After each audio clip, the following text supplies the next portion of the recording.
Colorado State Patrol and the Department of Transportation are teaming up to prevent DUIs this new year.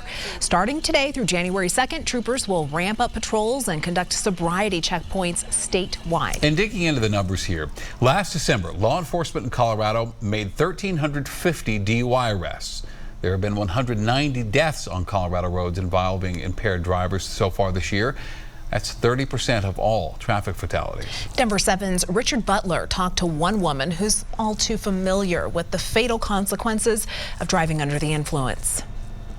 Well, I shouldn't be putting together all the toys on my own and, picking out all the gifts. That was something we always did together. I shouldn't be spending part of our Christmas Eve with an 8-year-old at the cemetery.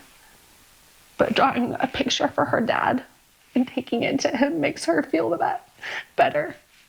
Amanda Holland lost her husband, Commerce City Detective Kurt Holland, in a tragic crash caused by a drunk driver. Not only was Kurt killed in this crash, but their vehicles collided and then crashed into another vehicle. On October 16, 2020, Detective Holland was on the road heading home from work. Prosecutors say the intoxicated driver was speeding and swerved into oncoming traffic, striking Detective Holland's vehicle. In the collision, 31-year-old Francesca Dominguez was also killed. Amanda could never forget telling her then 8-month-old son and 3-year-old daughter the news. The look on her face was something I will never forget. That was the hardest thing I've ever done, was to tell my daughter that her best friend was not coming home. Amanda is sharing her story to show drivers that getting behind the wheel after drinking can have fatal consequences. This was a person who was on his 3rd DUI. He was 3.5 times the legal limit.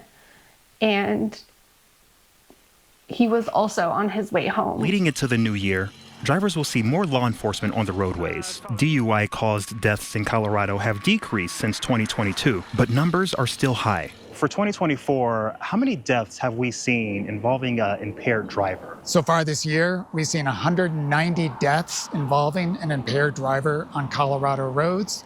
So this is a big deal. In certain areas of towns where we tend to see a lot of impaired drivers, there will be saturation patrols.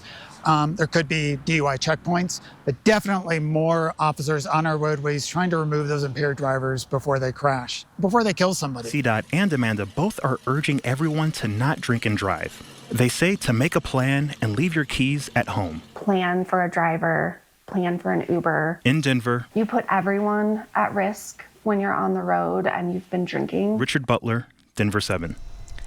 And the driver who killed Detective Holland and Dominguez was found guilty last month of 2 counts of vehicular homicide and driving under the influence.